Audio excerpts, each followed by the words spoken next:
Order, please. Let us resume proceedings. Witnesses, you will now retake the stand.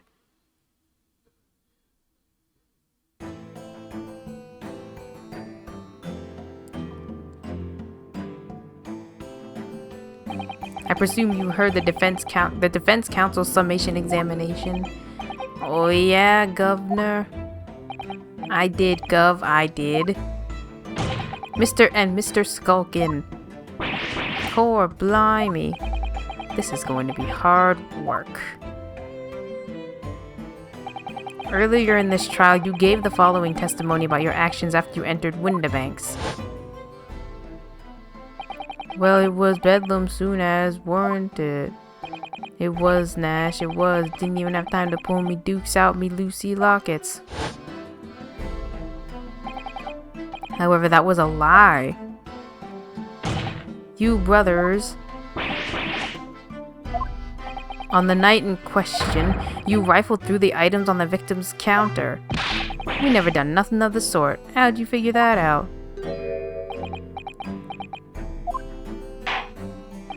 You will now give formal testimony once again. You will tell the court precisely what happened on the night in question, and this time, you will tell the truth. Each lie that passes your lips serves to increase the severity of your punishment. And that, gentlemen, may deal a crushing blow to your chances of ever seeing the light of day again. A thought worth pondering, perhaps. Say no more, Gov. We hear ya. We'll blab, we'll speak, we'll preach.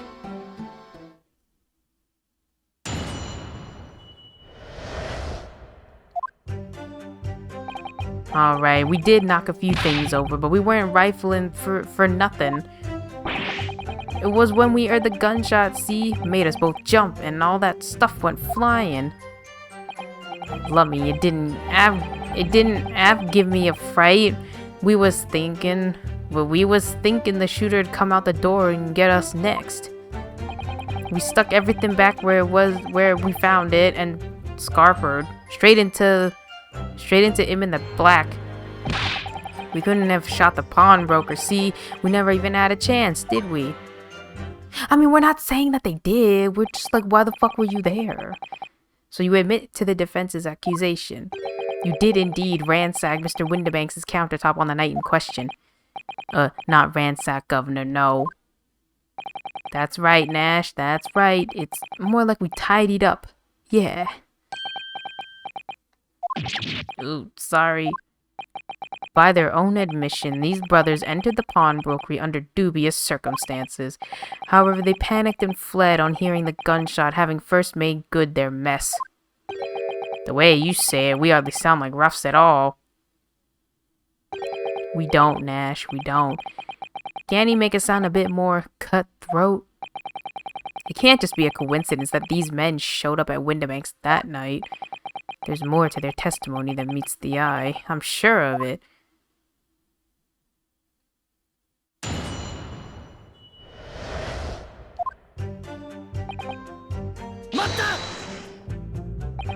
If that's the case, then why didn't you testify to that effect in the first place?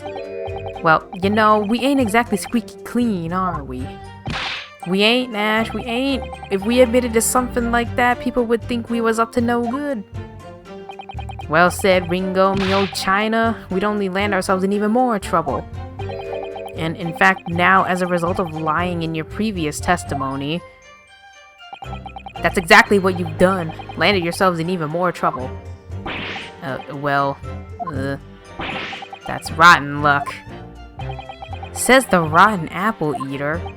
Witnesses, explain your actions to the court. Why did you ransack the victim's counter? We never ransacked nothing. Right, Nash, right. More like we tidied the place up. Oh, sorry. Okay, they're hiding something like apparently he knows. I mean, I guess we could just press everything just to see all the dialogue. So what you're saying is, the sound of the gunshot shocked you so much, you knocked all those things off the counter. Well, it shocked one of us that much, yeah. This bag of nerves needs to learn to keep his shirt on. Look, it was loud, alright. Blimey, me dead granny would have woken up with that at that bang. Big bruv here screamed like a bloomin' baby and fell over on the counter. He knocked over a load of books and a candlestick and some skull whatnot. That got tangled in some marionette. What knocked over a picture frame. What knocked over them scales on the floor. You really mastered working quietly then. What a racket. Me granny would have been scared back into her grave at a clatter like that. So in short, the gunshot took you by surprise. And then some. I mean, it was quiet as a mouse. And then all of a sudden, BAM! Inspector Gregson, do you have something to add? Like I keep saying, I don't appreciate being lumped in with these scoundrels. No, something to add about their testimony. You seemed to react just now at what Mr. Skulkins said. Did it make you think of something? It's probably nothing, of course. I wouldn't even bother to mention it, only... Well, the fact is, cases don't get solved if you ignore the little details. Okay, how about you just tell us what's on your mind? As you know, we brought these fellas into the yard for questioning last night, and the statement they gave then told a slightly different story to what they're saying now. Did it? You claimed you heard the victim shout something out before the gunshot. Might have, Gov, might have. Does ring a bell now you mention it. Granted, it's only a minor detail, but still, I can't help feeling like perhaps you've been a bit sloppy with your testimony here, eh, fellas? If I discover the witness's testimony has been any more sloppy than it has hitherto proven to be, I shall be forced to bring the very harshest punishment to bear against them. Easy, easy. We'll get it right this time. That's it. Yep, it's all coming back to me now. Then speak. Supplement your testimony with whatever details have miraculously returned to your questionable minds, sirs. Right you are, Gov. Just before the gunshot, we heard a voice yelling out, "Gimme that gun!" So, in fact, you heard the voice and the gunshot almost simultaneously. We did, Gov, we did. Although, I suppose if you're being honest, we heard kind of a wavering voice before the yell and all. If you don't want to get shot, give me that gun. Bam! Kind of thing. A career in acting tragically missed.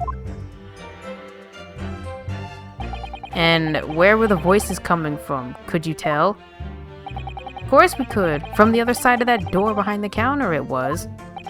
From the storeroom where the victim was found dead. And the voice you heard, it was that of the victim, Mr. Windibank. On me granny's life? Of course it was. On his granny's life? Of course it was.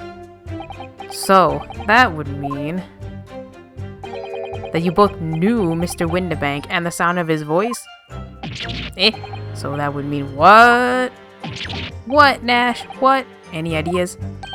Yes, counsel, indeed it would. Nah, we didn't know the geezer. How am I supposed to deny it when that bloke in the all fancy clobber's giving us the evil eye?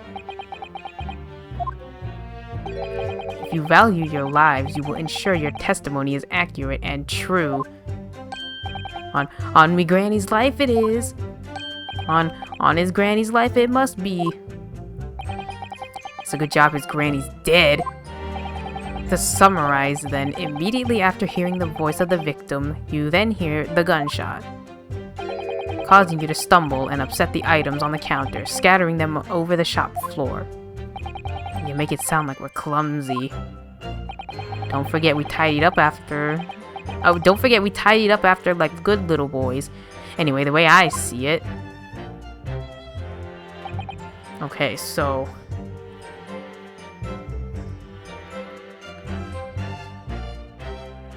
Well, wait, was this new? The bloke what owned the place was holding a gun, so he should have just fired instead of yelling at the girl.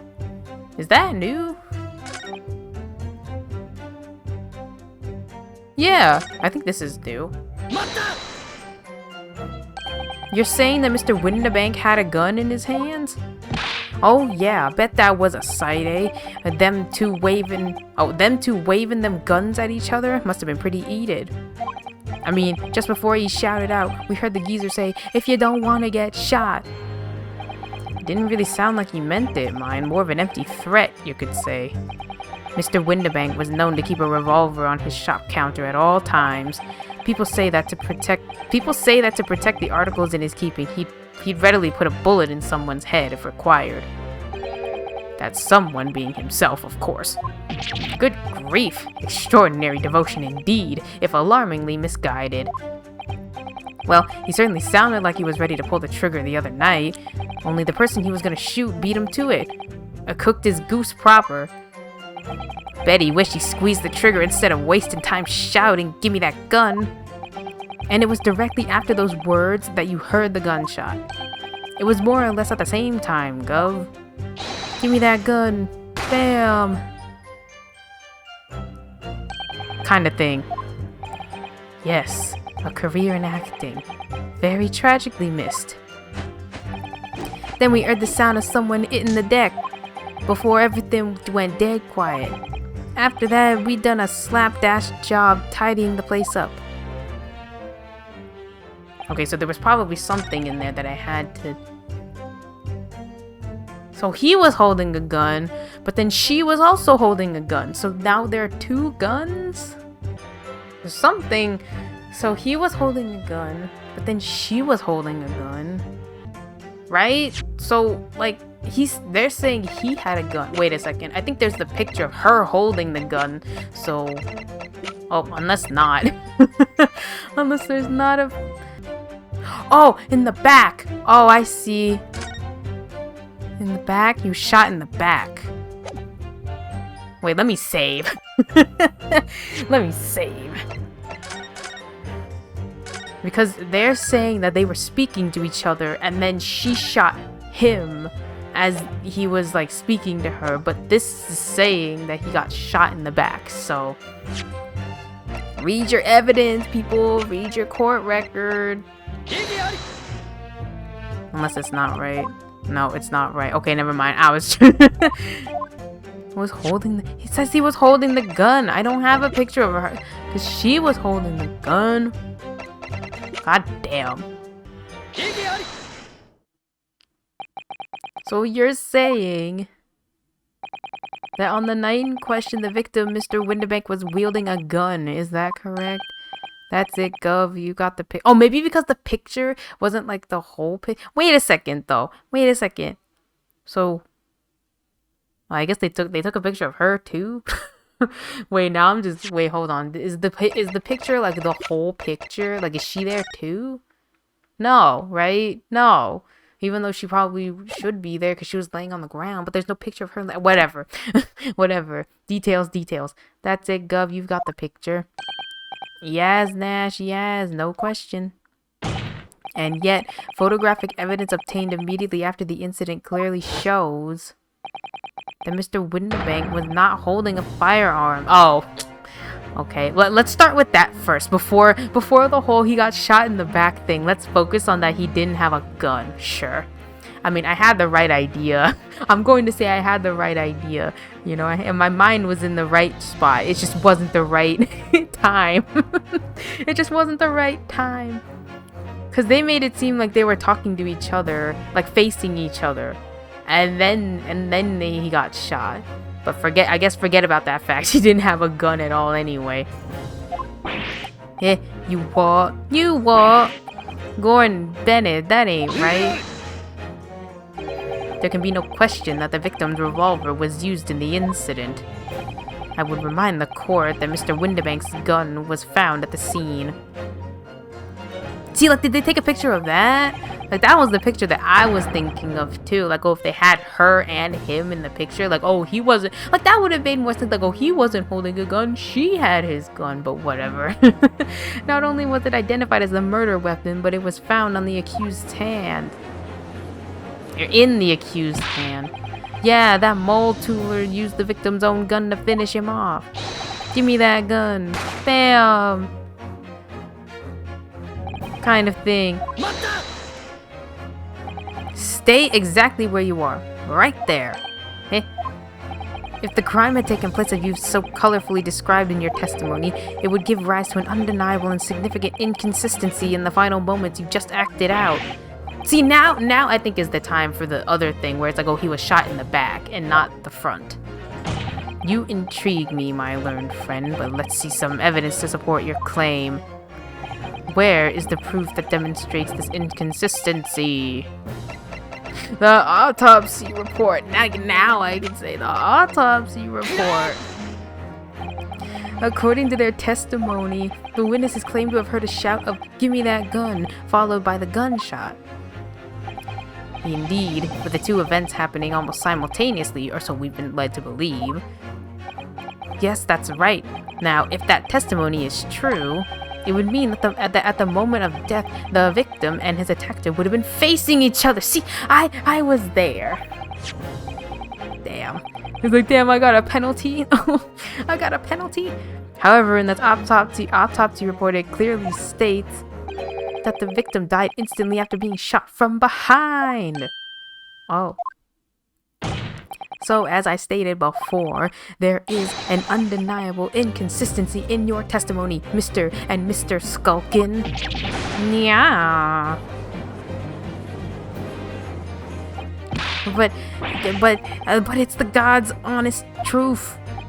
It is, Nash, it is. When he was shot that night, the shopkeeper had a gun in his hand. We saw it with our own bleeding eyes. Did I hear you right just now? You actually saw Mr. Windibank holding a gun. Something like that might have slipped out. Ladies and gentlemen, you have all just heard the admission by these two witnesses that on the night in question they actually saw, with their own eyes, the victim wielding a gun, which can only mean that despite their testimony to the contrary, the Skulkin brothers must have encountered the victim in person. Nash?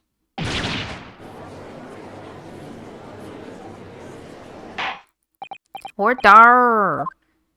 Witnesses, explain yourself at once. Well, the thing is, it weren't supposed to, It would seem that my previous warning fell on deaf ears. I made it quite clear that false witness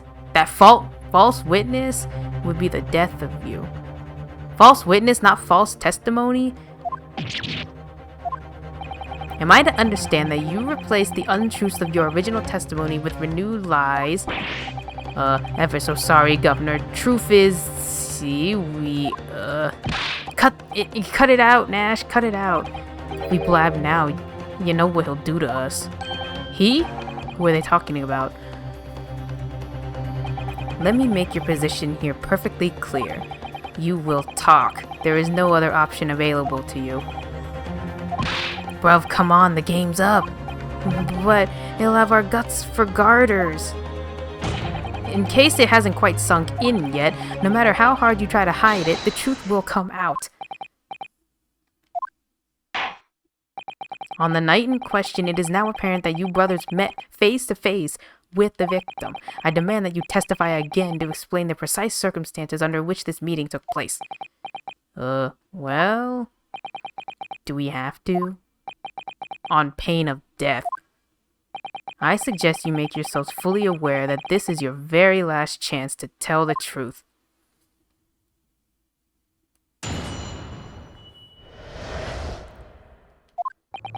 Alright, so we just got inside the Gavin and heaved a sigh of relief when the geezer showed his mug. Give me that gun, he bellowed, and he flew at us like he was possessed. I thought we'd had it. For an old geezer, the bloke was strong as an ox. He chucked me over the counter. I pulled my gun on him, and then he legged it through that door in the back room. We never had nothing to do with killing him. That's all what happened, I swear. So you are now telling us that moments before the victim was killed in the storeroom, you in fact encountered him in the main part of the shop. Well, yeah, sorry. Well, we find ourselves at an interesting juncture. This changes matters considerably. But honest, Governor, this time, Nash, this time, we ain't got nothing more to hide. Very well, counsel for the defense, you may proceed with your cross-examination. Yes, my lord, this is it, the moment I've been waiting for. I've been waiting my whole life for this.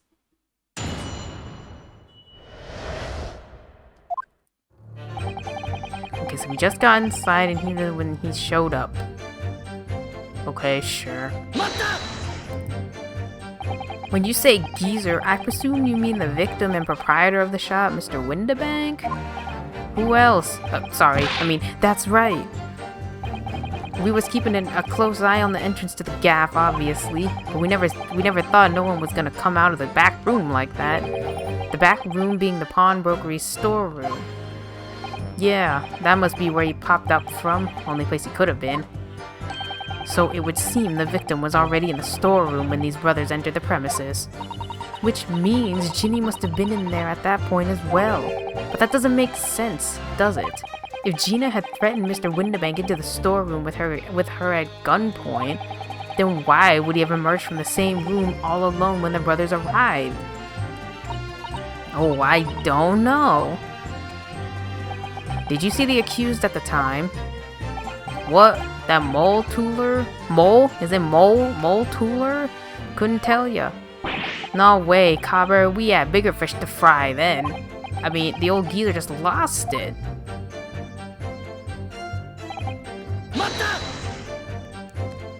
You mentioned that Mr. Windibank shouted those words in your previous testimony too.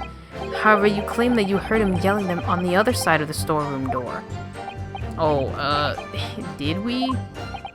But the truth is, he was shouting those words at you, wasn't he? Well, yeah. Was the victim, Mr. Windibank, wielding a gun at that time? Was he ever? Blimey, lummy, a great ugly barrel he had pointed straight at me front spiece? So what you're saying is, you definitely saw Mr. Windibank with the gun at that time. Is that right? It is, Gov, it is. Spot on. Then all of a sudden he came at us, he did. It was bedlam. I didn't know who was going for who. But you were clearly all going for each other. Like Nash said, we thought we had it. I mean...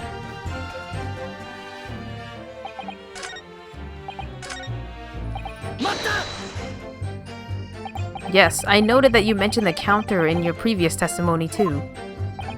Well, yeah, of course we did. You knocked over a load of books and a candlestick and some skull whatnot. That got tangled in some marionette, what knocked over a picture frame, what knocked them scales on the floor. So in fact, it wasn't the sound of the gunshot that shocked you and made you knock those things off the counter. Well, Big Bruv here went flying over that counter like a gunshot, I can tell you. Then the old geezer pinned him. He did, Nash, he did. If you hadn't been there, the bloke would have flattened me like a bloomin' pancake in seconds. At the time in question, the alarm was raised at the local police station via a secret cable from the pawnbrokery. There is a button under the counter used to activate it, which was presumably pressed by the victim. That's right. When the brothers fled the scene and backed onto the street, they ran straight into the arriving police, didn't they? Poor Mr. Windibank. He did everything he could to protect his shop. I pulled my gun on him. Okay, I guess I'm just pressing everything. Pressing everything just, like, you know, makes them explain. Were you intending to shoot Mr. Windibank?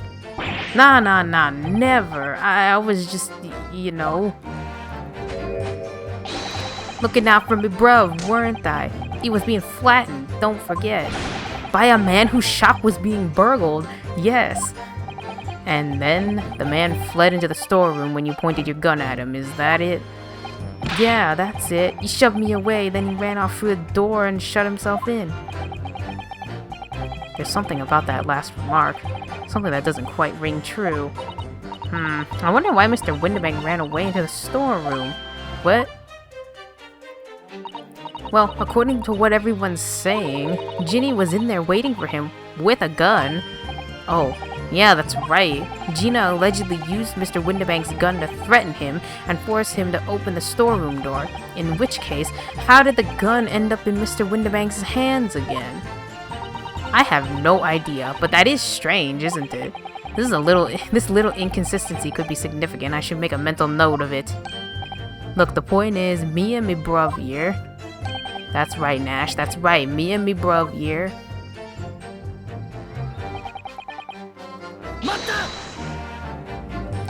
You say you had nothing to do with it? Nothing. No, nothing at all. Nothing, Gov, nothing. The old geezer went and shut himself in the back room, didn't he? Locked it was from the inside. We know it was because we tried to open it. But it's a decent door, that one, good and strong, wouldn't budge an inch. So in the end, the situation remains unchanged. Inside the storeroom with the pawnbroker, there was only one other person. The sole person who could possibly have shot the victim, the accused, Miss Gina Lestrade. It would indeed appear so. What say you to that, counsel? I don't know. Was there anyone else apart from Gina who could have possibly shot him? Probably. It's definitely not her, but then I don't know who else it could be. You know? There has to be someone. She definitely didn't do it. So yes, we're going to say there could have been somebody else. Mr. and Mr. Skulkin. What? What's that look for? From the moment you admitted that you'd encountered the victim face to face that night, the course of this trial changed completely. It did? What is your point, my learned friend? The question we must answer is who could have shot Mr. Windibank, and it is the belief of the defense that the defendant is not the only possible answer at all.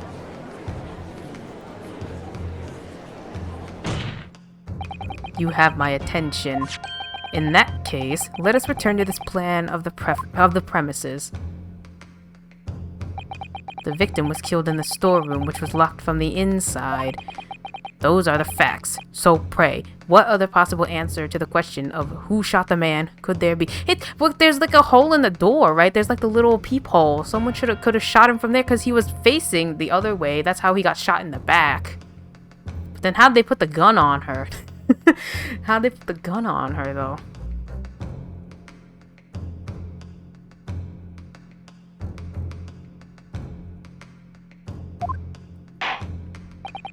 Counsel, you must now provide answers to the court in respect to 2 conundrums.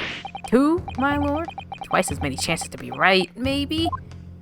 Indeed, namely, from what location did the culprit shoot the victim? And furthermore, where was the victim at the time? Understood. Are you alright? I'm not entirely sure, but there's one thing I am sure about. If I can prove that there's a credible new alternative to what happened, it would change Gina's prospects hugely. So now, time for some clarity. Show the court on this plan the answers to the questions posed by his lordship. If you believe someone else could have killed the victim, indicate from where that person could have fired the gun. Right outside. Right outside this door. The defense believes that the culprit could have shot the victim from this location. And then the answer to the second question. Assuming the culprit fired from the location indicated, where was the victim at the time? She was probably still on the floor somehow? She was probably inside still. I don't know if she was on the floor, but I say she was inside. Oh shoot. The defense Wait, I missed wait. No. I misread the victim and the accused. I don't know how I got them confused. Okay, he was there. He was still there. I thought it was where she was, not where he was. Oops. Maybe I should save again. I got a penalty because I don't know how to read. Okay, if you believe, where could this... Okay, he was there. Okay, and then the answer... Oh, I misread the question. I thought it was where she was. Okay, where was the victim? He was... there.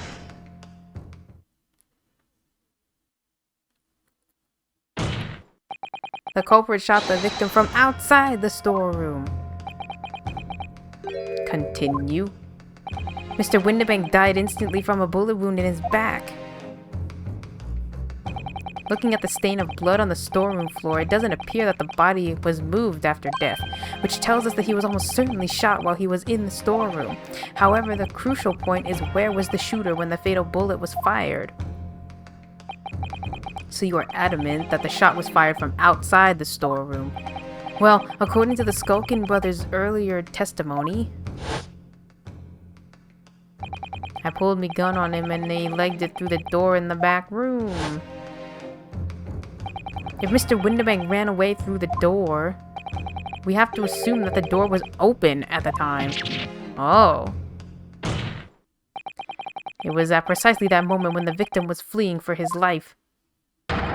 And that these brothers had the perfect opportunity to shoot the man in the back once he was inside the storeroom. Come to think of it, do you remember what the prosecutor said at the start of the trial? Moving on to the finding of Scotland Yard's coroner, his report states that the bullet entered the body on a rising diagonal trajectory. It means that the victim was likely shot by someone significantly shorter in height. Poor man, shot while he was running as fast as he could to safety. Oh, of course, he would have been leaning forward as he was running away. So even if the bullet was fired horizontally, it would still have entered his body on an upward trajectory. So the culprit isn't necessarily someone shorter than Mr. Windibank.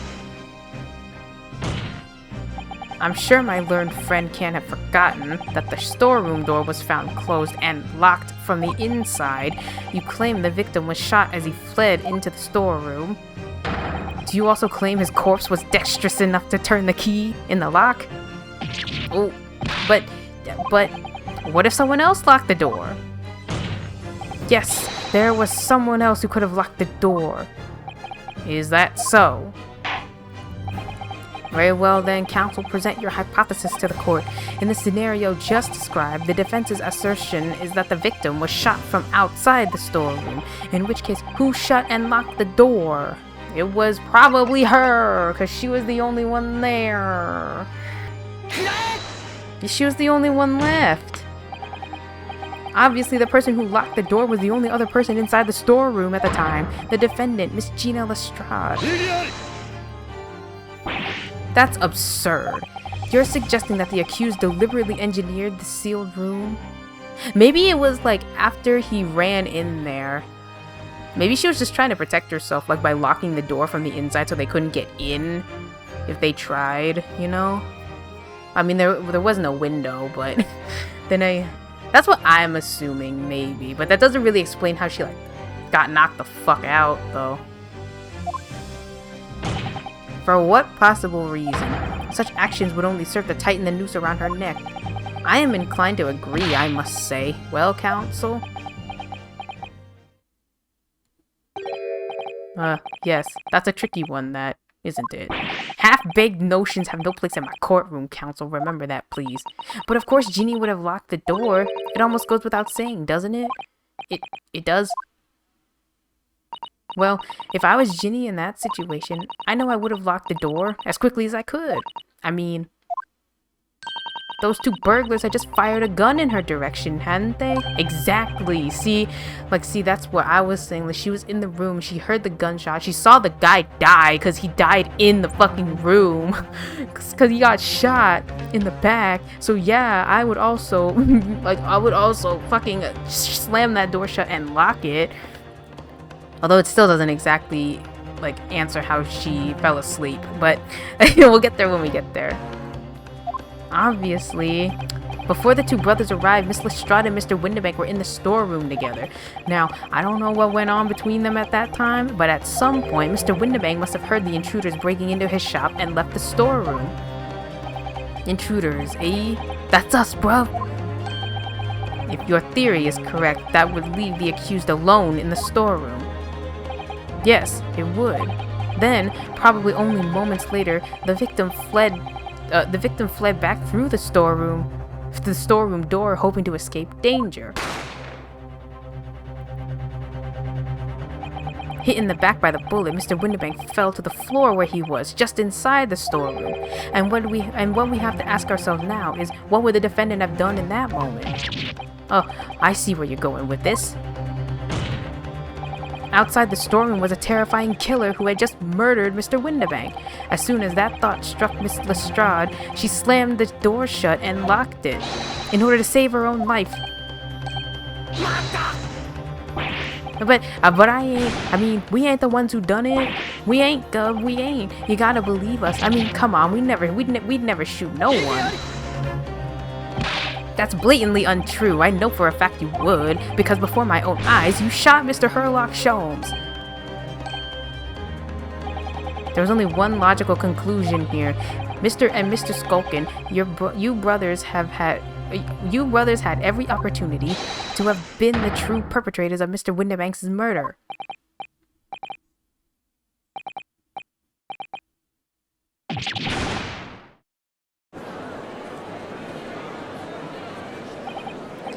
Where does this leave us? You mean to say it wasn't the pickpocket who shot the pawnbroker after all? I should have known it was those three brothers. They looked as shady as a dense forest. That was amazing, Bruno. All the members of the jury seem to be firmly on your side now. I know, first time ever, and probably the last. Well, I think you've done it. Surely they'll have to give a verdict of not. An admirable effort, my learned friend. What's this now? He's laughing?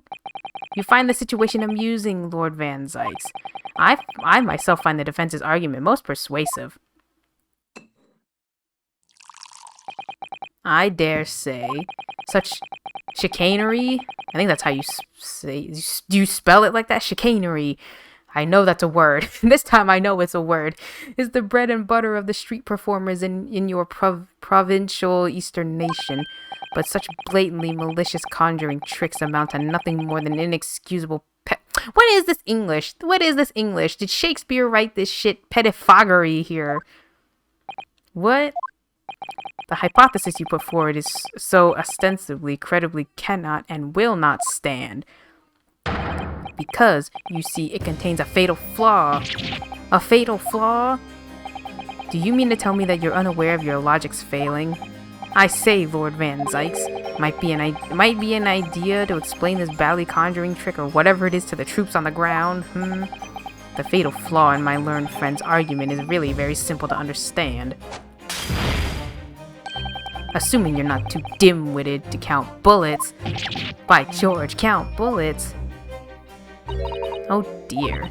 He noticed then. Huh? What's everyone talking about? Counsel.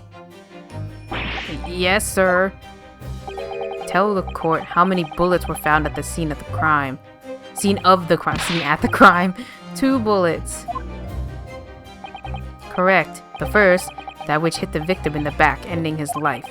And the second, that which struck the detective, Mr. Herlock Sholmes, on his arrival at the scene. Indeed. The defense presented a picture showing the damage caused by the second bullet earlier in the proceedings. The bullet which injured Mr. Sholmes appears to have passed through his body to strike the calendar. Your lordship's understanding is correct. Furthermore, we know there are 2 firearms involved in the incident. The revolver belonging to the victim, Mr. Windibank, and the Skulkin brothers' revolver. The evidence shows that a single bullet was fired from each gun. Yes, indeed it does. A single bullet from each. Now then, my learned friend. You yourself told the court only moments ago that these two brothers shot Mr. Herlock-Sholmes right before your eyes. Yes, I did. Oh my goodness, I think you'll find that if the single bullet was fired from the brother's gun hit Mr. Sholmes, it means Windibank not shot by the same gun. Stop. Only one bullet. Stop. Exactly. Yes, this Nipponi street performer presented an ostensibly credible argument. However, it was never anything more than a diversionary trick with no hope of standing up to scrutiny.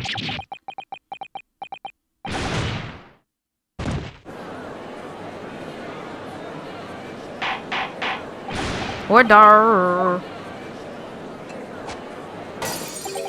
Pray, forgive the discourtesy of flinging the dregs of this hallowed nectar into the public gallery. Do you think he pays? Like, if someone gets hit by that, like, does he pay the hospital bills? Lord Van Zykes. But this court needs to open its eyes. The accused, Miss Gina Lestrade, is no ordinary little girl. Despite her young years, she can, regrettably, no longer be described as juvenile. No, the person in the dock is far from a law-abiding citizen. She has a past riddled with criminal conduct. The truth is, the accused broke into the pawnbroker on the night in question with loathsome intent. As we can see beyond a doubt in this print, which depicts her threatening the victim with the murder weapon. And I have here in my possession one more piece of evidence the prosecution wishes to present. That disc. I'll be taking that whatever it is of McGilded's down to the yard.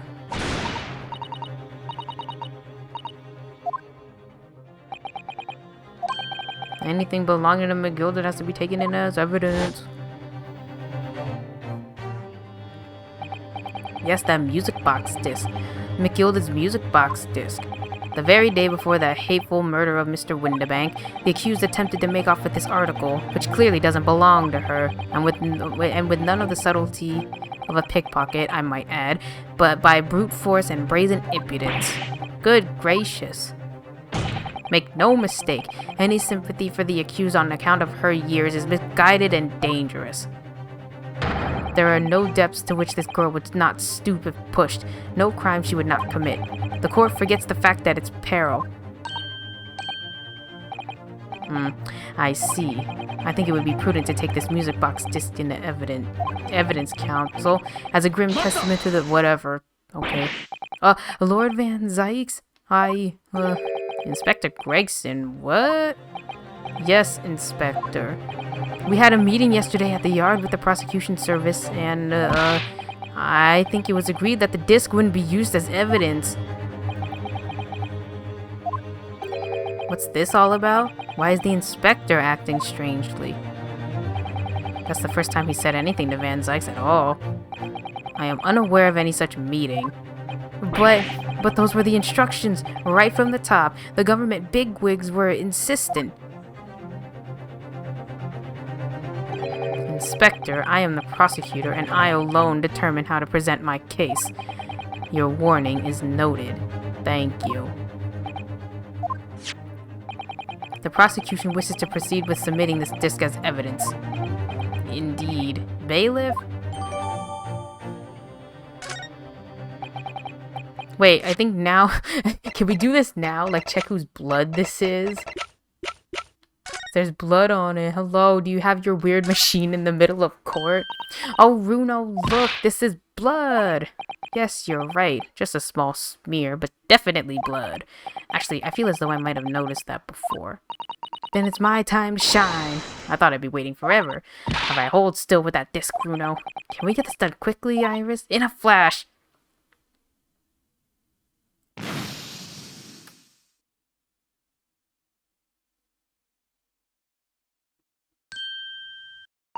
Oh, a lovely bright shade again.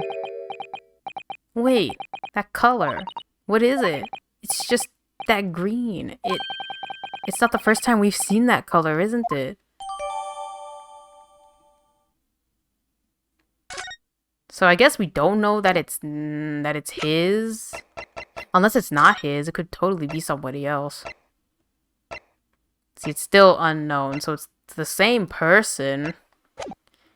But it could be Mr. Sholmes. Okay, the prosecution has established the accused's motive, opportunity, and baseness of character. There is nothing more to add.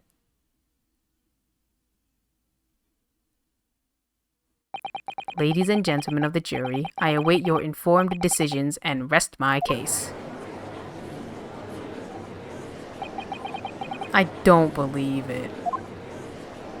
I had the jury on my side for once. For all of 5 minutes.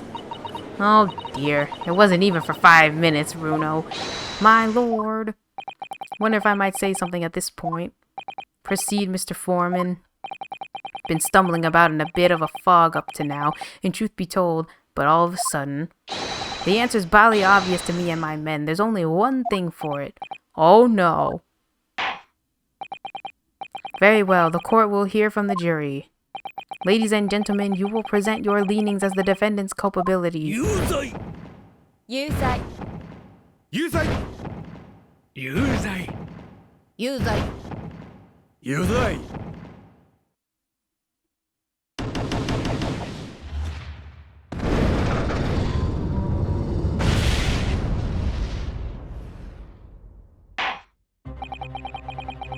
We have a consensus among the jury, it seems.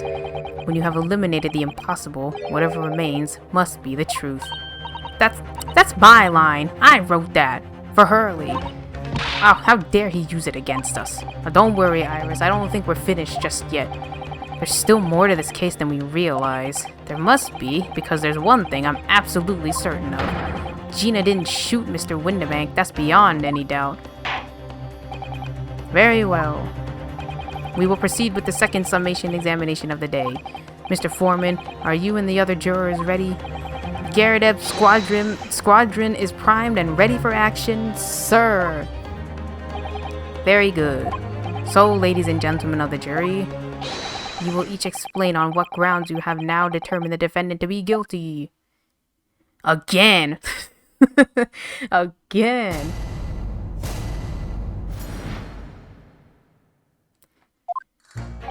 Once a rogue, always a rogue, I say. Different breed to us law-abiding citizens. As only 2 bullets were found at the scene, I would say the whole case is done and dusted. You don't need the stereoscope to see the truth here. Every way you look at it, it was the pickpocket. I never imagined that simple operation would cause me such grief. The accused attempted a theft on the previous day. I can see I'm in for a busy day ahead. I am ballistics expert. I have seen many shootings. There is nothing I do not know about guns. It's really helpful. Really helpful. It would seem there is little remaining room for He didn't even say anything that, like, has anything to do with this case. He just says, oh, I'm a guns expert. Have to admit, I was rather bowled over by the argument put forward by the chap in black. But when that fell apart like a house of cards, I saw that I'd jolly well been hoodwinked. Well, no more. Ugh, the whole courtroom is turning against me. It's not fair, Iris. That prosecutor's being mean. Just because Ginny's done some things she shouldn't have done in the past. That doesn't make her a murderer. Allow me to savor this fruity vintage while I savor the spectacle of your fruitless debate on the matter. Here's to the truth coming out. Eventually. That's enough preamble. Counsel, proceed with the summation examination.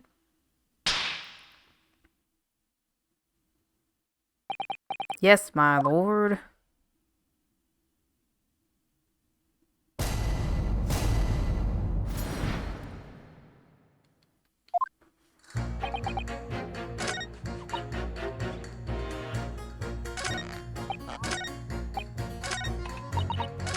And he's still thinking about something. Maybe we can find out what the help him figure this shit out. Would you please stop muttering about things that have nothing to do with this trial, sir? The defendant's life is on the line here. Well, the thing is, I couldn't really say that it has nothing to do with this trial, to be honest. Huh? I mean, there's no question that the man was shot, but the bullet has simply vanished from his stomach. It's quite inexplicable, don't you think? I almost don't want to ask, but this surgery you've been muttering about all this time, you were operating on... What was that fellow's name now? Herlich? No, Herlock? No, Hairlock? Herlock Sholmes, by any chance? Yes, good lord.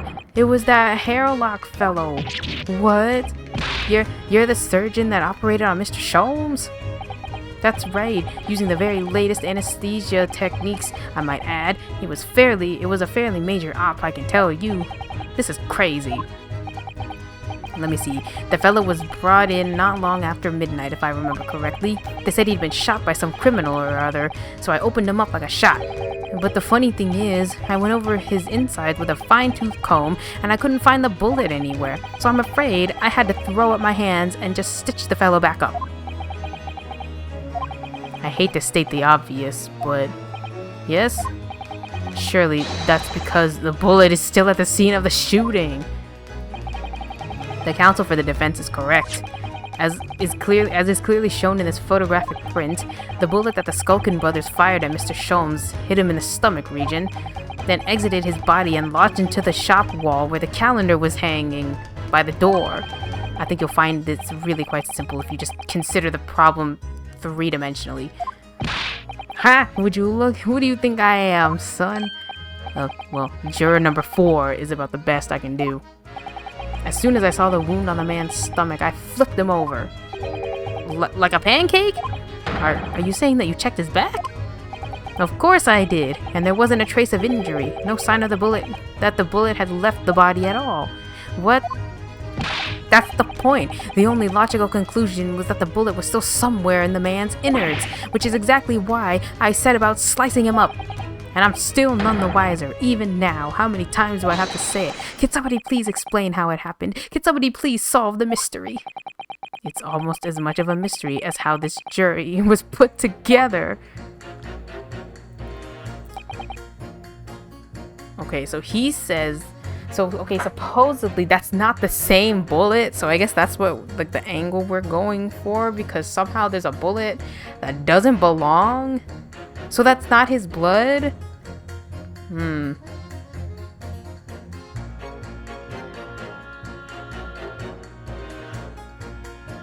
Oh, where's an expert? Where's a ballistics expert? Oh, okay.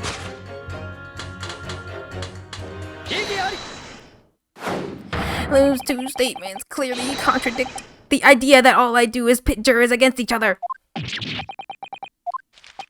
Oh, a ballistics expert. Pitting, P-I-T-T. On the night in question, Mr. Sholmes was shot by one of the Skulkin brothers, but since there was no sign of an exit wound on his back, we must assume the bullet didn't pass through him. However, no bullet was found lodged in Mr. Sholmes' body either. Furthermore, a bullet was found lodged in the wall of the shop where Mr. Sholmes was shot. Juror number 6. Hello, my name is Villain. Pleased to meet you. This apparent contradiction in the facts that is so clearly troubling juror number 4. Are you able to explain the mystery? I have seen very similar situation in Motherland. It was night. There was blizzard. I was running away along mountain road in freezing cold. Golly. The snow was piling high on both sides of road. It was very narrow and dangerous. My pursuers had hunting rifles and they were on dog sleds. Mental note, don't ask too many questions. I was shot from behind and I fell down in snow. And this situation was very similar to what I hear today from Doctor. They could not find bullet in my body and no sign of, how do you say, exit wound. Then where did the bullet go?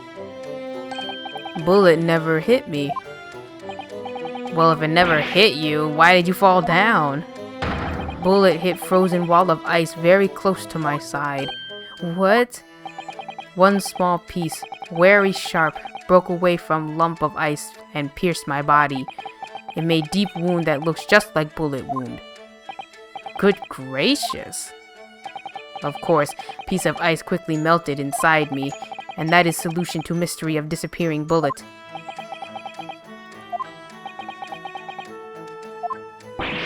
What? But that doesn't answer the question at all. The shooting happened in a pawnbroker's shop, not some snowy mountain road in another country. Just an idea, but we might not be looking at exactly the same scenario here. Runo, where exactly was Hurley shot again? Well, according to the report, in his stomach. Sort of around this area, I think.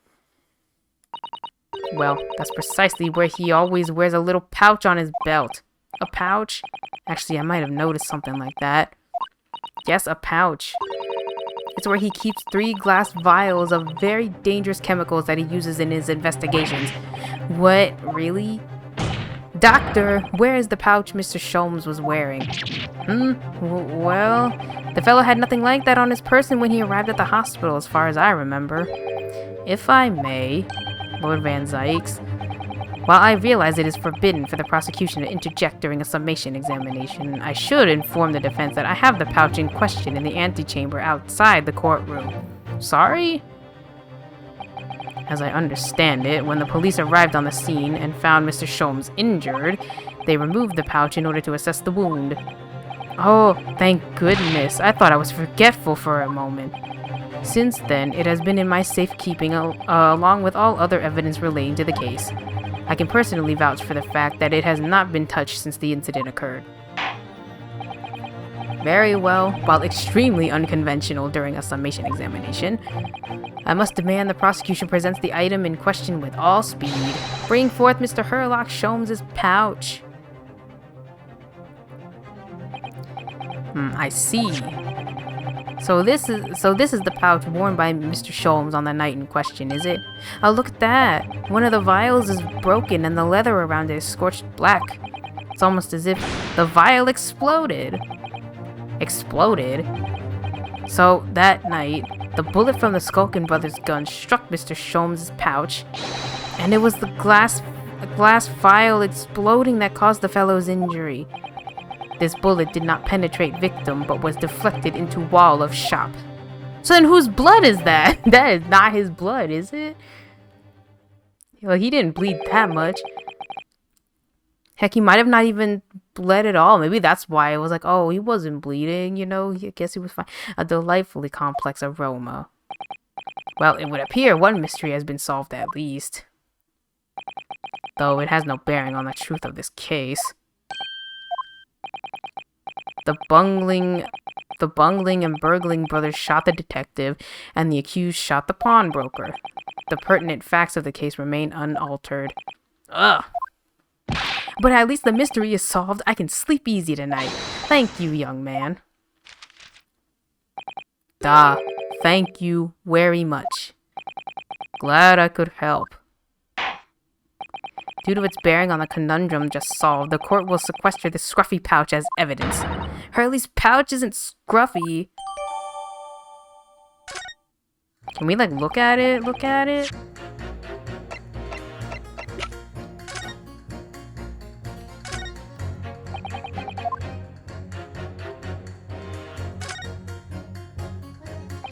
It's really scorched badly just here. Oh, the strap is broken. Look. This must be where the bullet hit then. Let me see. Oh my god, there it is. So now we have 3 bullets. Now there are 3 bullets. With the iris, look. Behind where the broken vial was. Do you see it? Oh, that's the Skulkin brothers' bullet. What a stroke of luck that it hit his pouch. This is an amazing discovery. What this means is there were 3 bullets fired at Windibanks that night. We found exactly what that juror was talking about. The 3rd bullet. It's time to press that juror again, I think. We didn't even press anybody. We didn't press anybody, but I guess we can go for that one. Okay, now the summation examination. It would appear the defense is somewhat struggling to alter opinion. Please, my lord, a little more time. After all, that's a new piece of evidence. it could be a valuable clue, and you can't afford to overlook anything here, Ryunosuke. There's still a way to turn this around, somehow. I'm sure of it. We just figured it out. Hello, ma'am. You say 2? It's the number of bullets that has you convinced. Only 2 bullets were fired, and the two guns that fired them have been examined by the police. When the parlor maid asks me how many are invited for dinner, I always tell her to count the table settings. Well, that's logical, I suppose. Although, yes, sometimes after dining, crockery does go missing. 1 or 2 guests rather like the fine china. Does your employer dine with thieves? So, I suppose, if there was another bullet somewhere of which we were unaware, I'd have to reconsider my position. A 3rd bullet somewhere on the scene. Could that be possible? I can prove it. Allow me to show you then the 3rd bullet. It's literally called the 3rd bullet. Here it is. We discovered it just now. Yes, on the night in question in Windibank's pawn brokery, another bullet was fired. What is this new trickery, you Nipponese conjurer? I thought it was like conjure, like all of them, not just him. And where did you find that bullet? It was lodged inside Mr. Sholmes' pouch. What? This pouch was removed from around Mr. Sholmes' waist before he was taken to the hospital, and since then it has been touched by no one. Do you mean to say the shot fired by the Skulkin brothers that night? Yes, as your lordship has surmised, it hit this pouch. But that makes no sense whatsoever. We already know the whereabouts of the bullet fired at Mr. Sholmes. It's clearly visible in this photographic print. 2 guns from the scene have already been submitted into the court as evidence. Yes, that of Mr. Windibank and that belonged to the Skulkin brothers. An examination of both guns revealed that only a single bullet had been fired from each. Oh.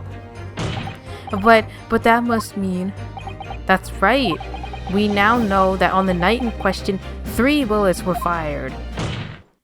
However, only 2 bullets were fired from the guns recovered from the crime scene, and until that incontrovertible inconsistency is somehow explained, we cannot and must not pass judgment.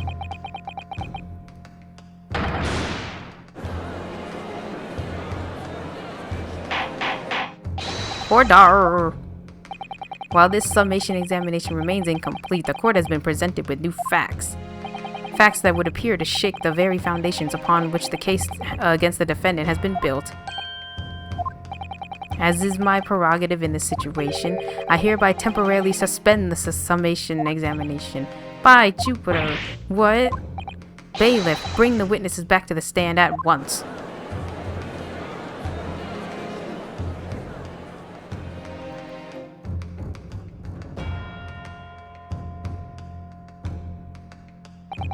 Witnesses. Governor, were you listening to proceedings while the defense carried out the summation examination? We was, Governor, we was. Perhaps we can dispense with the tedious preamble. Simply answer this one question. A 3rd bullet has been identified at the scene of the crime.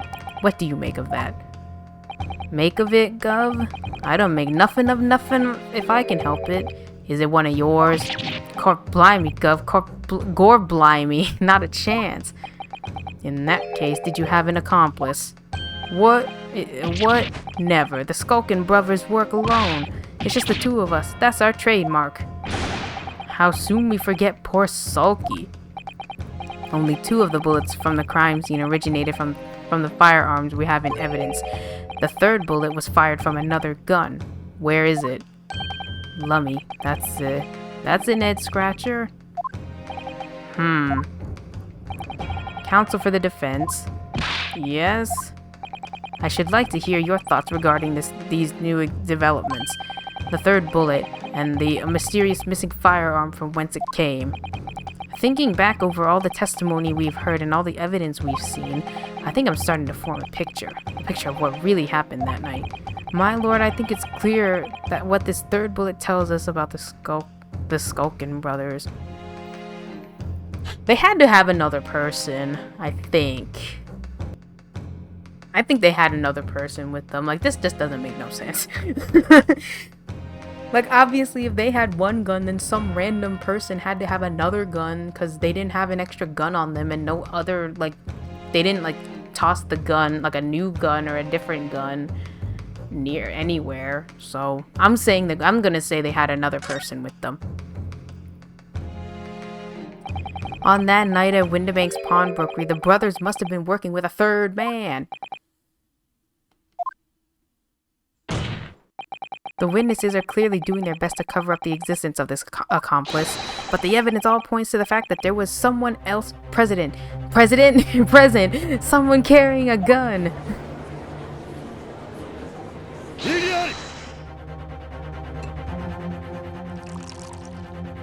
It is true though, like where the fuck could they have like hide somewhere, right? Unless there's like a secret cellar or something that he just like hid down there. An accomplice, you say? Pigs will. These protracted proceedings have already forced us to endure 2 summation examinations, yet in all that time there has been not a murmur of a third man, if this apparently wraith-like being exists. The court must be shown hard evidence. Without it, this fantasy will be crushed. The prosecution demands answers on 2 counts. Firstly, proof, evidence that this accomplice was ever at the scene of the crime. And secondly, the identity of this spurious character. The Skulkins are lying, I know that. But how can I ascertain the identity of the person they're hiding? Well, counsel, I'm supposed to prove the existence of this accomplice and reveal the person's identity even. In response to the prosecution's demands, the defense is... I say we're ready, but... I mean, if I don't say we're ready, then I guess we'll just get fucked now, won't we? We're ready. Because if that means that the green blood isn't Mr. Sholmes' blood, so it had to have been someone else. I think it was that blonde guy who really wanted that jacket. There was something sus about him, so I'm gonna say it was him. What's his name? Eggert Benedict? Right? That was his name, Eggert? I say it was this guy. He kind of sus. Like, see, he was also going after that shit, so he's probably involved in something, like a big conspiracy or some shit.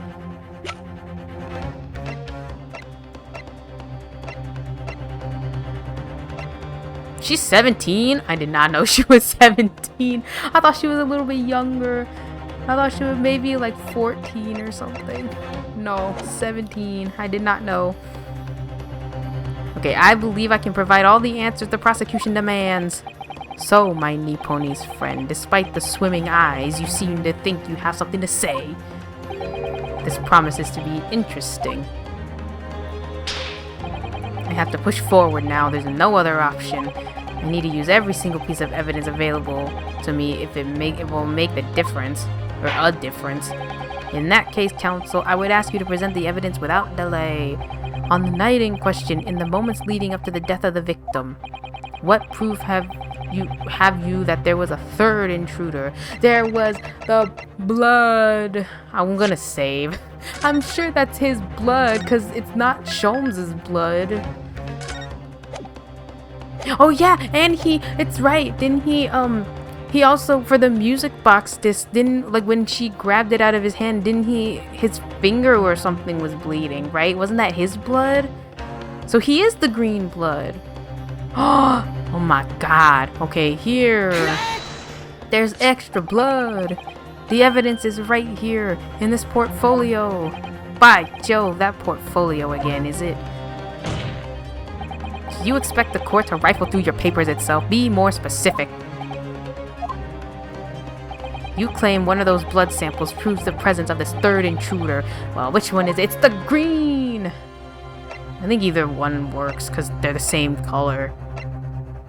This one. What am I looking at here? There appears to be some green paint or such like around the bullet hole in the middle of the calendar. That's a blood stain, my lord. A blood stain?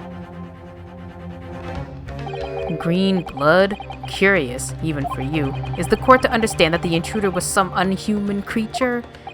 It's something developed by Mr. Herlock Sholmes? By the great detective?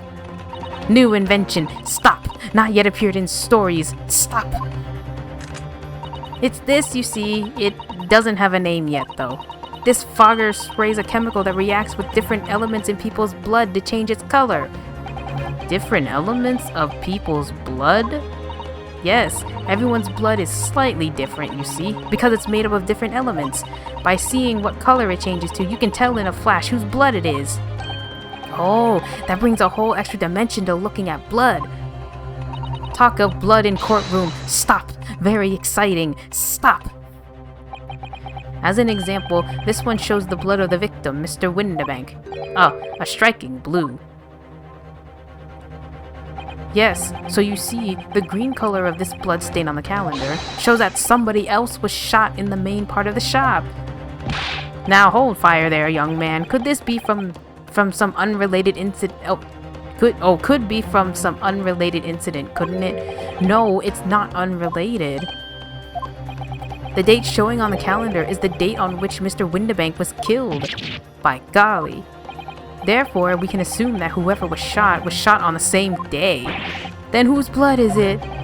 Well, the Skulkin brothers in the stand don't appear to be suffering from any gunshot wounds or injuries, which means it must be the blood of somebody else, the third intruder, in fact. Whose identity the court is still waiting to hear. You can't delay this any longer, my learned friend. Who is this alleged third intruder? Is this dude? The man's name is Eggert Benedict. Eggert Benedict? Who on earth are you talking about, counsel? He paid a visit to Windibank's pawnbrokery on the afternoon before the incident took place. Then the accused attempted to deceive the pawnbroker into releasing this article into her possession. Oh, when the accused... Oh, my bad. That's right. The man identified by the defense, Mr. Eggert Benedict, then attempted to take the article from the defendant by force. Right, and then he got hurt by that, right? When she tried to grab it from him. Yes, sir. I believe this filthy pocket thief has just redeemed an article from you. No. Yes, the article in question belongs to me. I demand for it to be returned at once. Now that's a lie. What are you trying to pull? Give me back my overcoat, you wastrel. And needless to say, any music box discs too. See, I told you he being sus. Inspector Gregson was there at the time and can attest to what happened. In the end, it was the inspector himself who took the disc. Can you corroborate this account, Inspector? Yes, my lord, that's more or less what happened. And in the interest of being thorough, I asked Windibank for prints showing the fellow. Taken from this red-handed recorder grubbiness. Yes, that's him talking to Mr. Windibank that morning. And you claim this man is the brother's accomplice. Well, Mr. and Mr. Skulkin? Never seen the geezer before in me life. On me life, Gov, on me life. Never seen him. Well, somewhat unsurprisingly, it appears our witnesses disagree with the assertion. I'm sure your lordship recalls my learned Nipponese friend's actual assertion, which was that he could prove the identity of the alleged accomplice. Yes, and I can. Then show us the evidence. I agree. We must see proof that the clean-cut gentleman in the photographs is the filthy criminal you say he is. It has to be the music box disc, right? Because it also has his blood on it. This is the last piece of evidence. I've had a feeling that something has been missing in this trial from the very start. But now, I'm going to drag it kicking and screaming into the courtroom.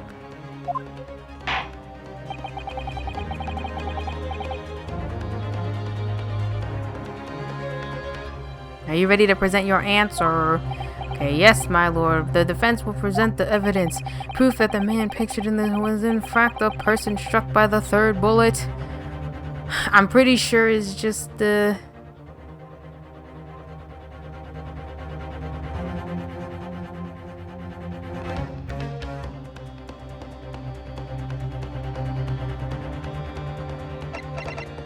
I guess the music box disc, because it has his blood on it too. So does that mean it's not even on here, is it? Oh, can I just... maybe I... Let's see. Maybe I will save. I will save. I'm pretty sure that's it, right? Because his blood is on it.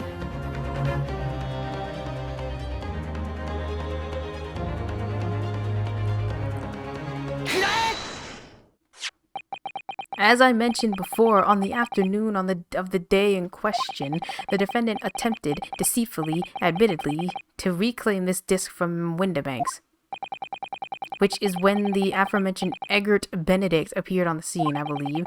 This man then attempted to purloin the article from the defendant's possession. No? That's correct, my lord. I myself was present at the time. It was following this that a minor incident occurred. But of course, sir, here is the disc.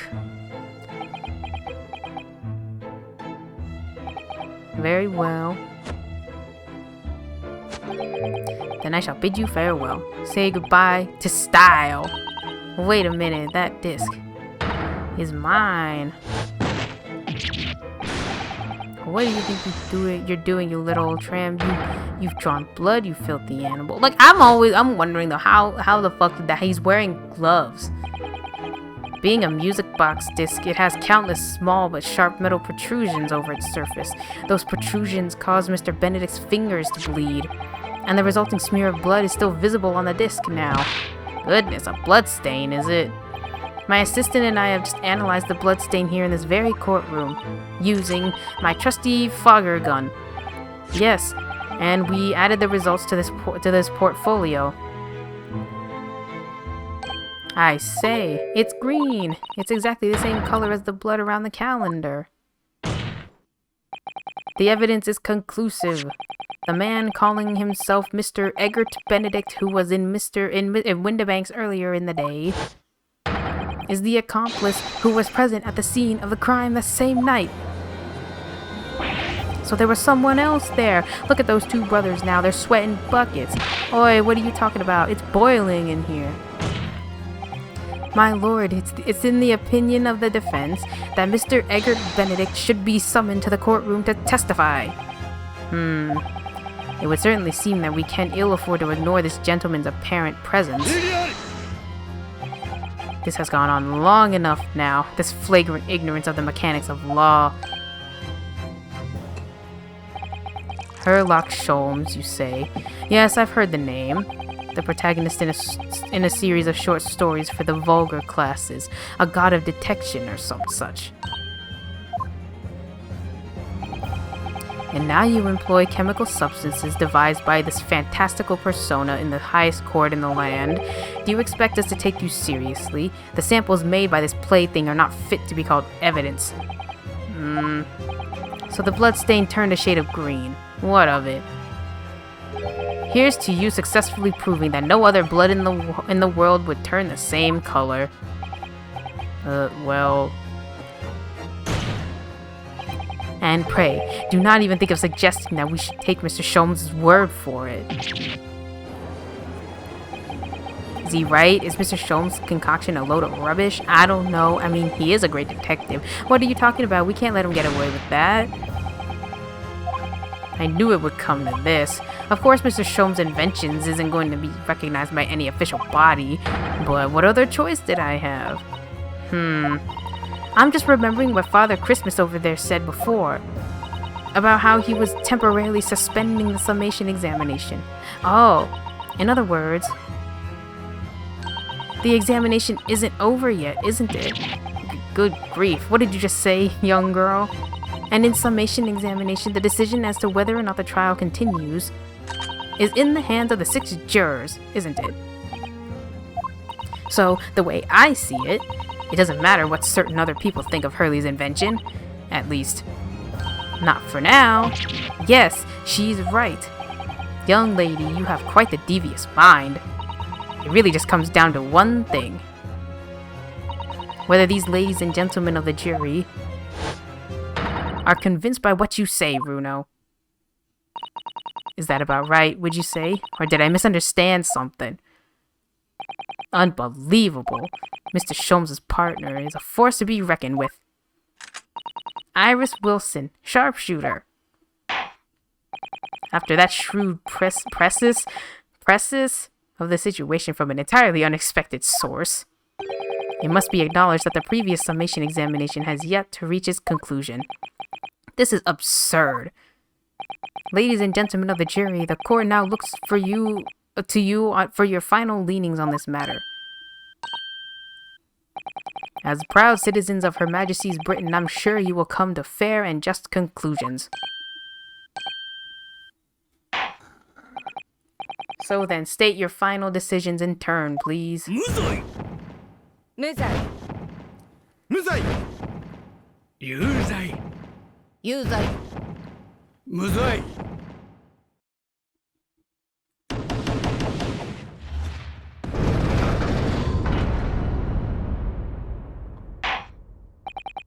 2 call guilty and 4 call not guilty. Such is the outcome of the summation examination. My lord, with all due respect, this is an outrage. The prosecution refuses to accept this decision. On what grounds? If these jurors are persuaded by some half-baked concoction devised by a pretender to real police work, then they are too ignorant to be trusted with the judgment of anyone's guilt. I'm sorry, Lord Van Zykes, but the outcome of the summation examination cannot be ignored. This trial will continue.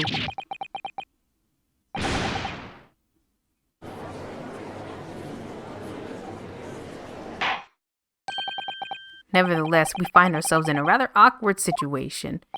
The defense has very reasonably requested the subpoena of a new witness.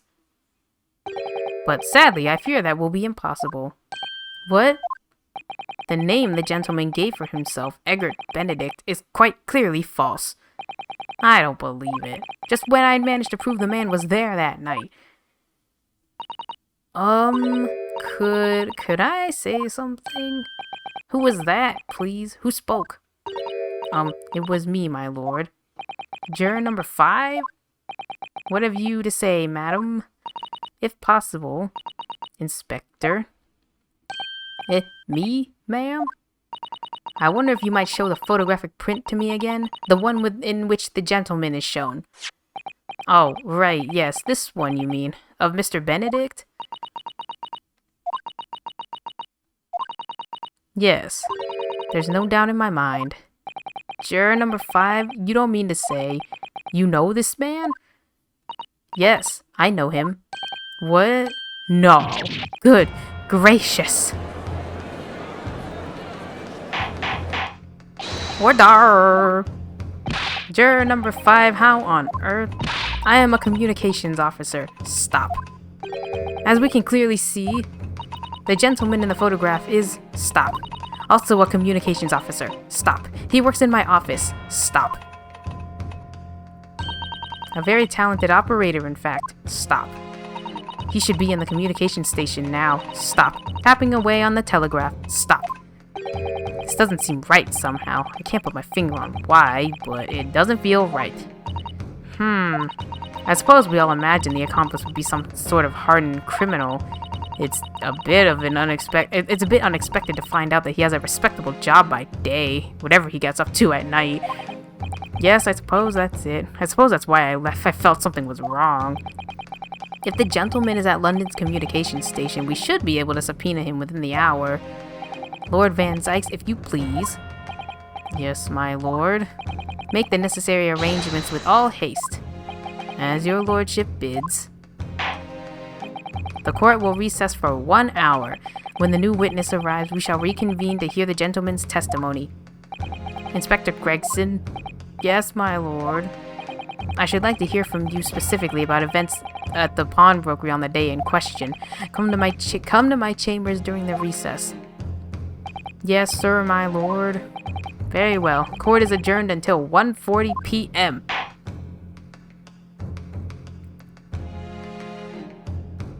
Oh my god, this is getting crazy now.